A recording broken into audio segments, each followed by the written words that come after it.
में बहुत दर्द है और वो दर्द मैं आज आपके सामने रखना चाहता हूँ। Hello hello. हाँ मैं राजा का फोन चालू नहीं हुआ अभी नहीं हुआ, बस हम चढ़ाई कर रहे हैं है। तो हम ऊपर चढ़ गए फिर फोन लगाते हैं। कल आपके घर पे आ रहा हूँ मैं और सारे मीडिया के सामने आके बयान दे रहा हूँ। राजू हूँ मैं, मेरी बहन ने जो गलती करी है उस गलती की सजा, उसको सजा मौत मिलना चाहिए। माँ हूँ, फांसी की सजा से ही बढ़ के सजा चाहती हूँ। मैं तो सोचती हूँ उसको जिंदा जलाया जाए। आखिरकार नजदीक आ ही गया वह दिन जिसका इंतजार पूरे देश को था, जिसने अपने ही पति को हनीमून के नाम पर मौत के घाट उतारा। उसी सोनम रघुवंशी को अब उसके गुनाह की सबसे बड़ी सजा मिलने जा रही है। जी हां, अब सोनम को फांसी से कोई नहीं बचा सकता। मौत का फंदा अब बस कुछ ही कदम दूर है।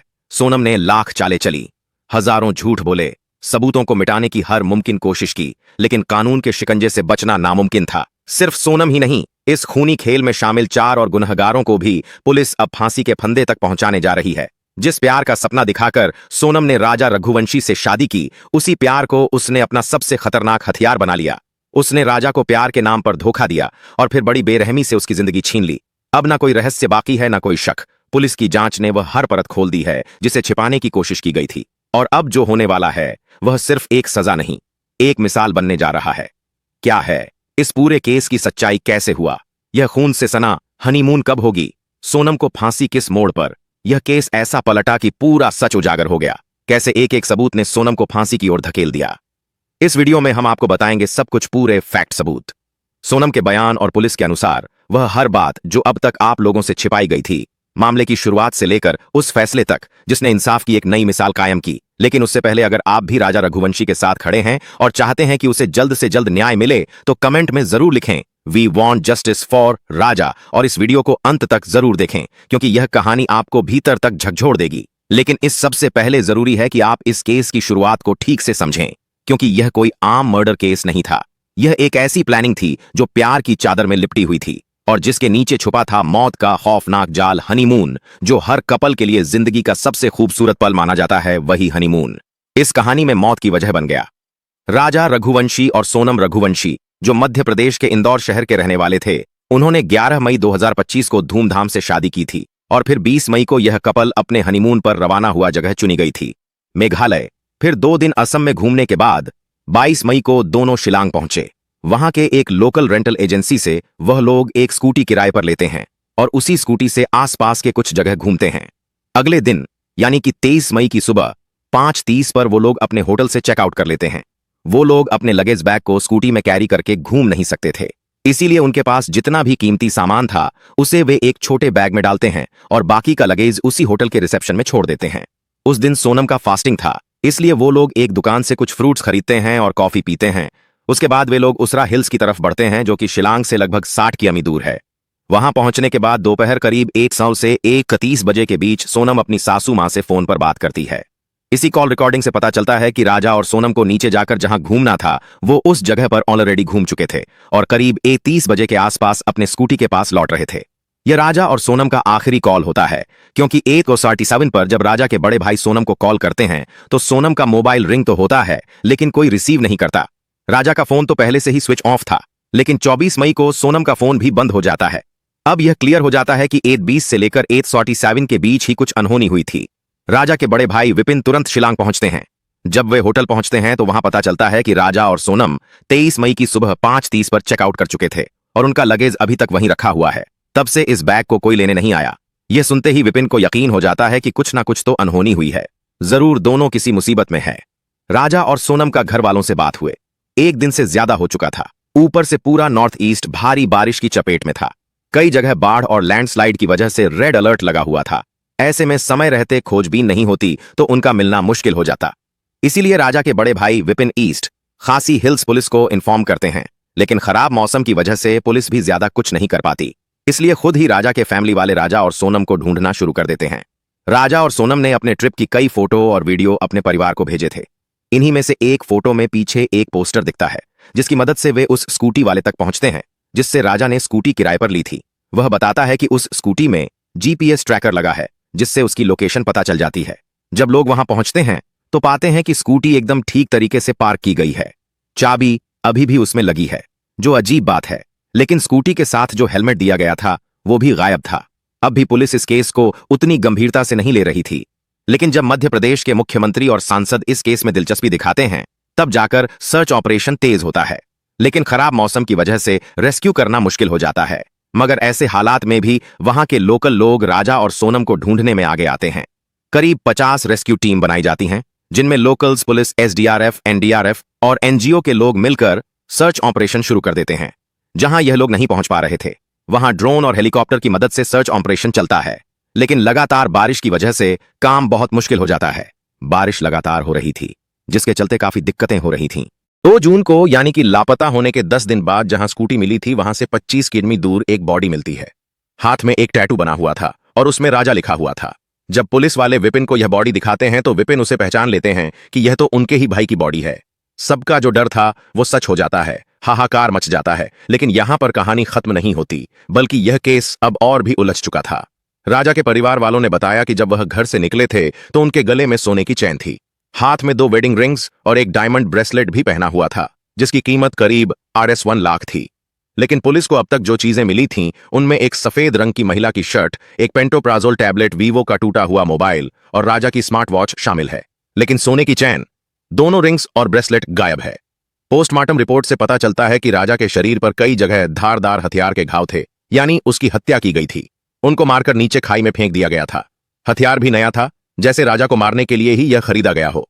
हालांकि पुलिस ने उस हथियार को भी बरामद कर लिया है जो स्कूटी मिलती है। वह प्रॉपरली एक जगह पर पार्क किया हुआ था। उसमें कोई स्क्रैच मार्क नहीं था, जिससे यह पता चलता है कि उनका एक्सीडेंट स्कूटी में नहीं हुआ है, बल्कि उन्हें मारा गया था। लेकिन अजीब बात यह है कि उस स्कूटी में चाबी लगा हुआ था और उसका हेलमेट मिसिंग था। स्कूटी से थोड़ी ही दूरी पर राजा और सोनम के बैग्स भी मिलते हैं, जो वह अपने साथ लेकर आए थे, और वहां से लगभग 25 किमी दूर राजा की बॉडी मिलती है। यह तभी पॉसिबल हो सकता है जब राजा को मारने के बाद कातिल ने स्कूटी को ओसरा हिल्स के पास लाकर पार्क किया होगा और स्कूटी वहां पर पार्क करने के बाद उसी ने ही गाड़ी में चाबी छोड़ दिया होगा, क्योंकि यह एक रेंटेड स्कूटी था। फिर उसने वह बैग भी वहीं पर फेंक दिया होगा, यानी कि कातिल हत्या कर बॉडी को दूर फेंका और स्कूटी को जानबूझकर सही से पार्क कर दिया ताकि सर्च ऑपरेशन गुमराह हो जाए। राजा की हत्या 23 मई को हुई थी, लेकिन उसकी लाश 2 जून को मेघालय के प्रसिद्ध वेई साउडोंग फॉल्स के पास एक गहरी खाई में बेहद सड़ी गली हालत में मिली। शरीर पर गहरे जख्म थे, सिर और पीठ पर धारदार हथियार के 2 घाव साफ नजर आ रहे थे। इन सब साक्ष्यों से साफ हो गया कि यह कोई हादसा नहीं, बल्कि सोची समझी और खौफनाक हत्या थी। अब तक पुलिस इसे लूटपाट का मामला मान रही थी और सोनम रघुवंशी की तलाश में जुट गई थी, जो उसी दिन से लापता थी। पुलिस को शक था कि लुटेरों ने राजा को लूटने के बाद उसकी हत्या कर दी और संभव है कि सोनम को भी मारकर कहीं फेंक दिया हो। जैसे ही यह खबर मीडिया के जरिए आम लोगों तक पहुंची, हर कोई सन्न रह गया। लोगों में गुस्सा फूट पड़ा और वे सड़कों पर उतर आए।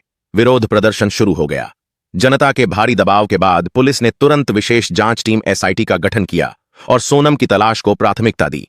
लेकिन इस मामले की दिशा तब पूरी तरह से बदल गई जब एक स्थानीय गाइड एल्बर्ट पीढ़ी ने पुलिस को बताया कि 23 मई को उसने राजा और सोनम को 3 अनजान युवकों के साथ फॉल्स की ओर जाते हुए देखा था।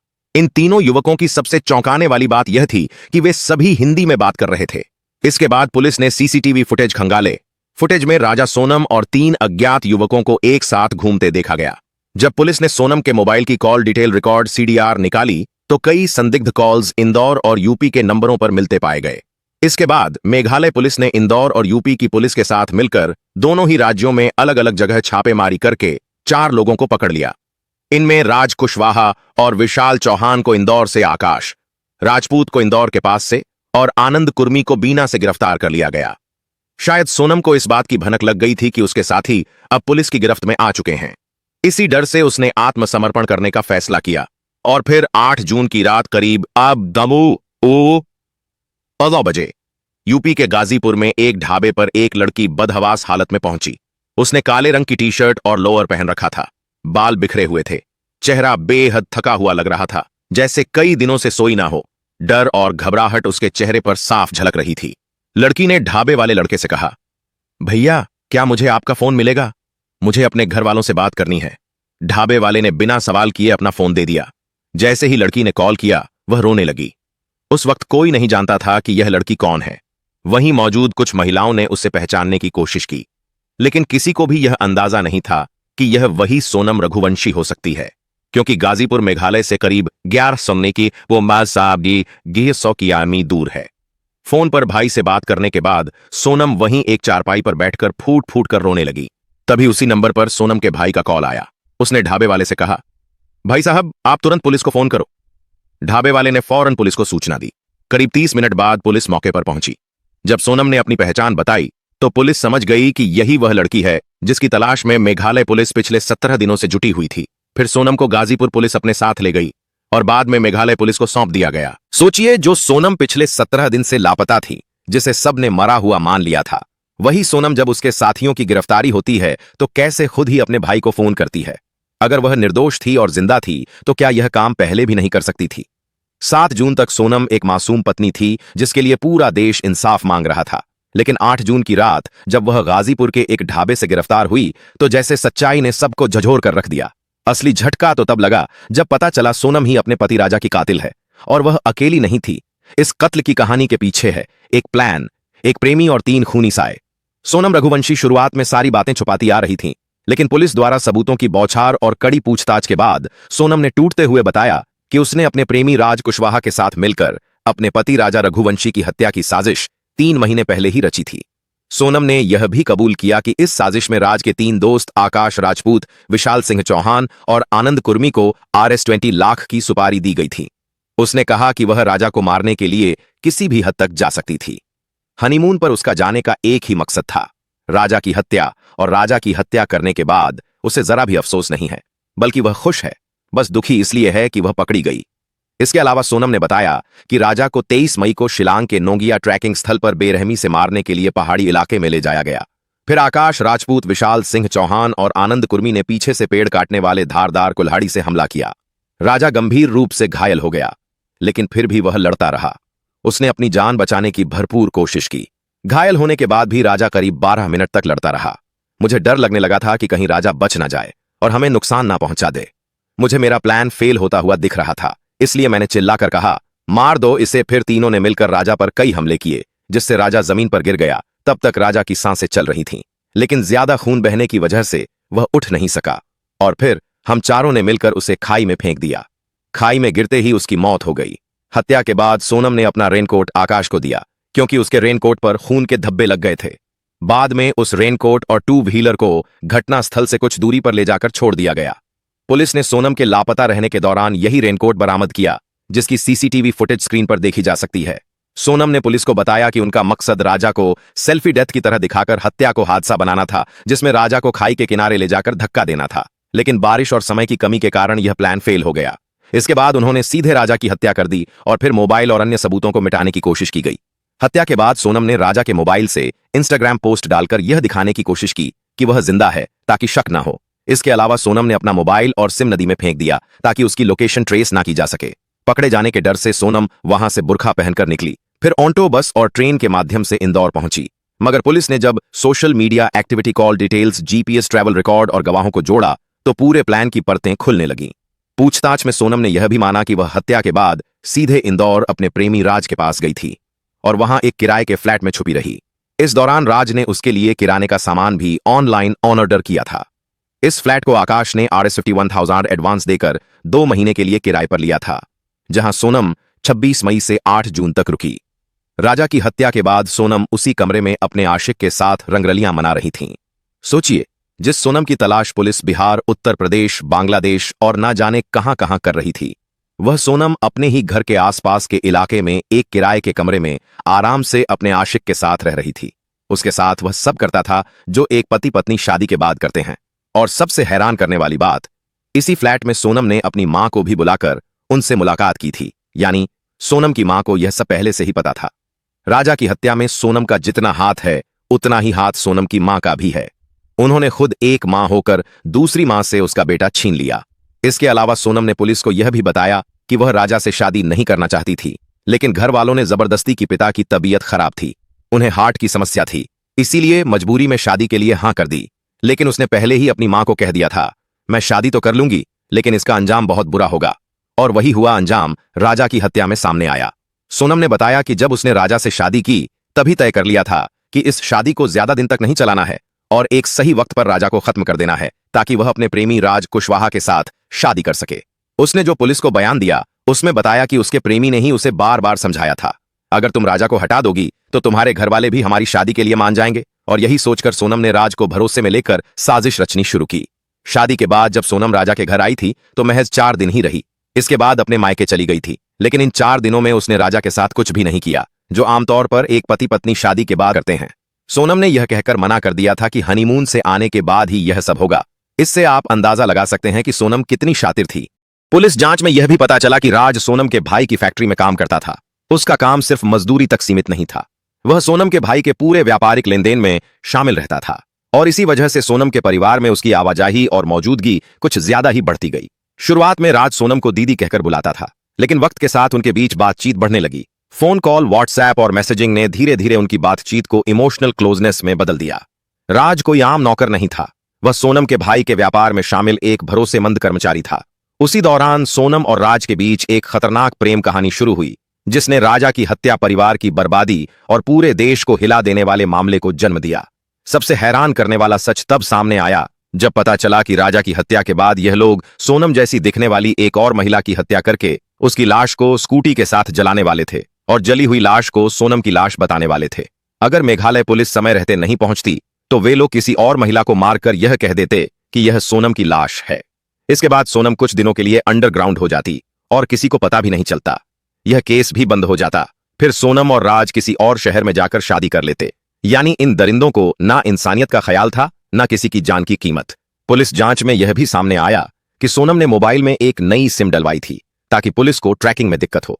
इस नंबर से वह सिर्फ अपने प्रेमी और बाकी आरोपियों के संपर्क में थी। उसने ही फोन पर राज को पूरी जानकारी दी कि वह शिलंग कब निकल रही है, कौन सा होटल बुक किया है और राजा की दिन भर की एक्टिविटी क्या क्या होगी, ताकि हमलावर उसे फॉलो कर सकें। इस केस में जो बात सबसे ज्यादा डराने वाली है वह यह है कि हत्या से ठीक 1 दिन पहले सोनम ने व्रत भी रखा था। मेरा तो उपास है ना, मेरे को 2-3 बार बोल दिया। मैं घूमने के चक्कर में अपनी गारस थोड़ी तोड़ूंगी, वही तो कह रही। मैं अभी हथियार बना रही तो मेरे को एकदम से याद आ गई, हाथ में बहू का उपवास वापस। हाँ, अपने सास से बात करते हुए उसने कहा था कि वह अपरा एकादशी का व्रत कर रही है ताकि मनोकामना पूरी हो जाए। लेकिन सच्चाई यह थी कि उसके मन की मनोकामना राजा को मारने से जुड़ी थी। राज कुशवाहा ने भी कबूला है कि उसने ही अपने 3 दोस्तों को पैसों का लालच देकर इस मर्डर में शामिल किया था। वह जानता था कि अकेले सोनम कुछ नहीं कर पाएगी, इसलिए उसने अपने दोस्तों को भी इसमें घसीट लिया।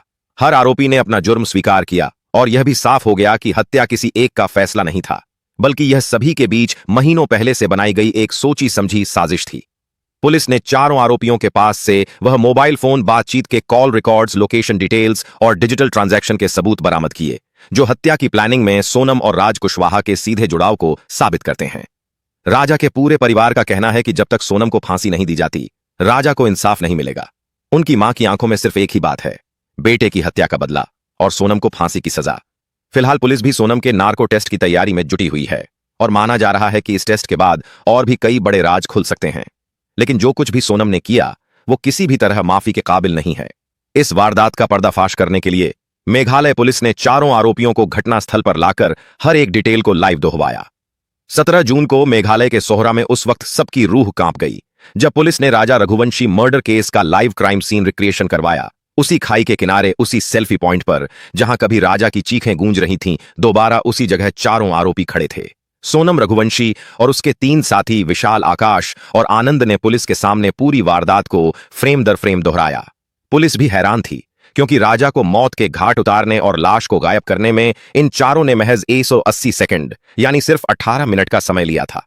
मेघालय पुलिस ने राजा रघुवंशी हत्याकांड की गुत्थी को सुलझाने के लिए सोहरा के उसी सेल्फी पॉइंट पर क्राइम सीन को रिक्रिएट किया। इस रिक्रिएशन में पुलिस ने चारों आरोपियों सोनम रघुवंशी, विशाल, आकाश और आनंद को लाकर पूरे घटनाक्रम को फ्रेम बाय फ्रेम दोहरावाया। सीन रिक्रिएशन में सामने आया कि सेल्फी पॉइंट पर सोनम सबसे आगे चल रही थी और उसके ठीक पीछे राजा के दाहिनी ओर विशाल, बाई ओर आकाश और पीछे आनंद खड़ा था। चारों ने राजा को घेर लिया था, इस तरह कि उसके पास भागने का कोई मौका नहीं था। राजा को जरा भी भनक नहीं लगी कि उसके साथ क्या होने वाला है। इतने में सोनम ने चिल्लाकर कहा, मारो इसे, सबसे पहला वार। विशाल ने किया, जिसके हाथ में ऑरेंज हैंडल वाला डाव था। उसने पीछे से राजा के सिर पर पूरी ताकत से वार किया। सिर पर जबरदस्त चोट लगने के बावजूद राजा गिरा नहीं। वह डगमगाया जरूर, लेकिन संभलने की कोशिश करता रहा। तभी दूसरा वॉर आनंद ने किया, जिसके पास स्टील हैंडल वाला डाव था। आनंद ने राजा की गर्दन और पीठ पर 2 वॉर किए। दर्द से राजा की चीख निकल गई, लेकिन उसने हार नहीं मानी। तीसरा वार आकाश ने किया। उसने सीधे राजा की छाती पर हमला किया। राजा फिर भी हार मानने को तैयार नहीं था। उसने खुद को बचाने की पूरी कोशिश की, चारों से भिड़ने की हिम्मत दिखाई, चीखते हुए भागने की कोशिश की। लेकिन एक अकेला इंसान आखिर कितनी देर 4 हथियार बंद दरिंदों से लड़ सकता है। आखिरकार वह बुरी तरह लहूलुहान होकर जमीन पर गिर पड़ा, तड़पता रहा। फिर भी दरिंदों को दया नहीं आई। फिर भी उन सब ने राजा पर कई वार किए और कुछ ही देर बाद उसकी सांसें हमेशा के लिए थम गई। हत्या के बाद चारों घबरा गए, लेकिन पीछे नहीं हटे। उन्होंने राजा की लाश को घसीटा और सेल्फी पॉइंट के नीचे बनी गहरी खाई में फेंक दिया। यह पूरा मर्डर प्लान सिर्फ 18 मिनट में अंजाम दे दिया गया, एकदम प्लांट तरीके से। क्राइम सीन का वो रिक्रिएशन इतना डरावना, इतना भयावह था कि मौके पर मौजूद मेघालय पुलिस के अफसर विवेक कुमार तक की आंखें भर आईं, जिसने दर्जनों केस देखे थे, कई मर्डर सीन की जांच की थी। लेकिन राजा की हत्या की यह बर्बरता देखकर वो भी खुद को रोक नहीं पाए। हर वार, हर चीख, हर खून का छींटा जब पुलिस ने लाइव डेमो में देखा तो सबका दिल कांप गया। और तभी सोनम ने भी कहा, अब मैं और जीना नहीं चाहती। अब इस केस में सबसे बड़ा मोड़ लाया एक ट्रैवल ब्लॉगर की वीडियो ने। उसी दिन उसी जगह एक ट्रैवल ब्लॉगर अपने ट्रैकिंग ब्लॉग के लिए शूट कर रहा था। इसी शूट के दौरान उसके कैमरे में चारों आरोपी सोनम, विशाल, आकाश और आनंद कैद हो गए थे। पहले वीडियो में सफेद टी शर्ट में सोनम दिखती है, एक हाथ में लाठी, दूसरे हाथ में पॉलिथीन। उसके पीछे राजा रघुवंशी है, जिसके हाथ में पानी की बोतल और ट्रैकिंग का सामान है। दूसरी वीडियो में राजा के पीछे विशाल, आकाश और आनंद भी दिखते हैं। सबसे आगे आरोपी विशाल है, जिसका चेहरा ट्रैकिंग वीडियो में एकदम क्लियर दिखाई दे रहा है। आरोपी विशाल के ही पीछे आकाश और आनंद भी दिख रहे हैं, जो वीडियो में चेहरा छिपाते दिखाई दे रहे हैं। इस वीडियो की टाइमिंग 23 मई की सुबह की है और यही वीडियो हत्या के समय उनकी मौजूदगी का पुख्ता सबूत बन गया। इतना ही नहीं, हत्या के बाद जो सफेद टी शर्ट सोनम के शरीर पर थी, वही टी शर्ट राजा की लाश के पास से बरामद हुई। पुलिस के हाथ राजा के खून से सना एक रेनकोट भी लगा है। मेघालय पुलिस के सामने अब पूरा मर्डर प्लान साफ हो चुका है। लेकिन एक सवाल अब भी रह गया है, क्या यह मर्डर सिर्फ एक लव ट्रायंगल का नतीजा था? राजा के घर वालों का आरोप है कि मामला सिर्फ मोहब्बत या ब्रेकअप का नहीं है। इसके पीछे किसी बड़ी साजिश की बद आ रही है, जिसमें सिर्फ सोनम ही नहीं बल्कि उसका पूरा परिवार शामिल हो सकता है। उनका कहना है कि अगर सिर्फ रिलेशनशिप की वजह थी तो हत्या क्यों अलग हुआ जा सकता था, लेकिन यह खून क्यों? राजा के पिता अशोक रघुवंशी का कहना है कि सोनम रघुवंशी तंत्र मंत्र और झाड़ फूंक पर बहुत विश्वास करती थी। उनका आरोप है कि सोनम ने एक तांत्रिक के कहने पर राजा को मौत के घाट उतरवाया। तांत्रिक ने कथित तौर पर सोनम से कहा था कि अगर वह राजा की बलि दे देती है तो उसके बीमार पिता ठीक हो जाएंगे। इस डरावने अंधविश्वास के जाल में सोनम फंसती चली गई। अशोक रघुवंशी का दावा है कि जब राजा सोनम के साथ उसके मायके में 2 दिन रुका था, तब सोनम ने घर के दरवाजे पर एक गांठ जैसा बंडल लटकाया था, जिसमें कुछ धागे, नींबू और राख जैसी चीजें बंधी हुई थीं। पूछने पर सोनम ने कहा था, यह तांत्रिक ने दिया है, इससे राजा की तबीयत ठीक रहेगी। लेकिन अब परिवार को लग रहा है कि यह सब एक बड़ी योजना का हिस्सा था।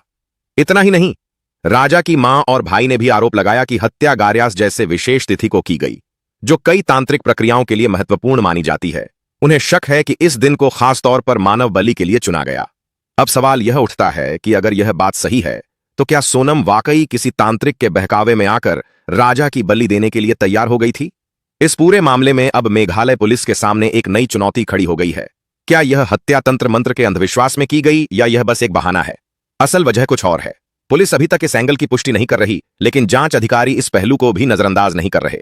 राजा की हत्या के पीछे अगर वाकई अंधविश्वास, तांत्रिक सोच और काला जादू शामिल है तो यह केस सिर्फ क्राइम नहीं बल्कि सामाजिक चेतना का आईना बन सकता है। राजा के परिवार की मांग है कि पुलिस सिर्फ सोनम और उसके साथियों पर नहीं बल्कि उस तांत्रिक की तलाश भी करें जिसने एक लड़की को यह यकीन दिला दिया कि इंसान की जान लेने से उसका पिता ठीक हो सकता है। राजा रघुवंशी की निशंस हत्या के बाद पूरा देश स्तब्ध है, लेकिन इस सदमे से सबसे ज्यादा टूटा है उसका परिवार, खासकर उसके पिता अशोक रघुवंशी। बेटे की लाश देखकर जिस पिता की रूह कांप उठी, अब वही पिता न्याय के लिए सबसे सख्त सजा की मांग कर रहे हैं। अब जबकि सारे आरोपी पकड़े जा चुके हैं, सबूत मिल चुके हैं और क्राइम सीन रिक्रिएट करवा लिया गया है, कानून अपना काम करेगा। लेकिन सच यह है कि राजा की मौत की असली वजह अभी भी एक सवाल बनी हुई है। प्यार था, नफरत थी या कोई बड़ा खेल? सिर्फ 18 मिनट में एक जिंदगी खत्म कर दी गई, लेकिन उस साजिश के पीछे छुपा सच अभी भी जिंदा है। अब तक पुलिस को जो अहम सबूत मिले हैं वे इस प्रकार हैं। एक डाव, धारदार हथियार बरामद किया जा चुका है। दूसरा डाव, एसडीआरएफ खोज रही है। राजा के खून से सना रेनकोट पुलिस के पास है। क्राइम सीन का रिक्रिएशन जिसमें चारों आरोपियों ने हत्या की पूरी कहानी दोहराई। एक ट्रैवल ब्लॉगर का वीडियो जिसमें घटना वाले दिन सोनम, राजा और तीनों आरोपी ट्रैकिंग रूट पर एक साथ देखे गए। यह सबूत साफ तौर पर इस बात की पुष्टि करते हैं कि राजा की हत्या एक पूर्व नियोजित साजिश थी। सोनम पर जो धाराएं लगाई गई हैं वह हत्या की गंभीर साजिश और अपराध को देखते हुए भारतीय दंड संहिता के तहत निम्नलिखित हैं। धारा 302 हत्या अपने पति राजा की हत्या की मुख्य साजिशकर्ता होने के कारण यह गैर जमानती अपराध है और इसके लिए फांसी या उम्र कैद की सजा हो सकती है। धारा 120 भी आपराधिक साजिश प्रेमी और साथियों के साथ मिलकर सुनियोजित तरीके से हत्या की योजना बनाई। धारा 2001 सबूत मिटाना, हत्या के बाद खुद को मासूम साबित करने की कोशिश की और घटना को एक्सीडेंट जैसा दिखाने की साजिश भी की। धारा 34 साझा इरादा, क्योंकि यह हत्या एक टीम प्लानिंग के तहत हुई इसलिए इसमें सबने मिलकर समान इरादे से अपराध किया। धारा 420 धोखाधड़ी। धारा 406 विश्वासघात, पुलिस के पास कुल 8 मजबूत सबूत हैं। पहला सोनम और राज के कॉल डिटेल रिकॉर्ड, दूसरा सभी आरोपियों की मोबाइल लोकेशन घटनास्थल के पास, तीसरा सीसीटीवी फुटेज, चौथा ट्रैवल डिटेल्स, पांचवा आरोपियों के कबूलनामे, छठा पैसों का डिजिटल ट्रांजैक्शन, सातवां व्हाट्सएप चैट्स और आठवां गवाहों के बयान। पुलिस ने इसे कोर्ट में डिजिटल एविडेंस की सूची में शामिल किया है। कोर्ट ने केस की गंभीरता को देखते हुए जांच अधिकारियों को जल्द चार्जशीट दाखिल करने के निर्देश दिए हैं। पुलिस ने अब तक लगभग 250 पेज की चार्जशीट तैयार की है जिसमें सोनम को मुख्य आरोपी और अन्य को सह अभियुक्त बताया गया है। यदि सारे सबूत कोर्ट में वैध माने गए तो सोनम और सभी आरोपियों को उम्र कैद या फांसी तक की सजा हो सकती है। कोर्ट में ट्रायल की सुनवाई जुलाई 2025 के पहले सप्ताह में शुरू होने की संभावना है। अगर सभी सबूतों और सोनम के कबूलनामे के आधार पर उसे दोषी पाया जाता है तो अगस्त या सितंबर 2025 तक सोनम को फांसी की सजा सुनाई जा सकती है।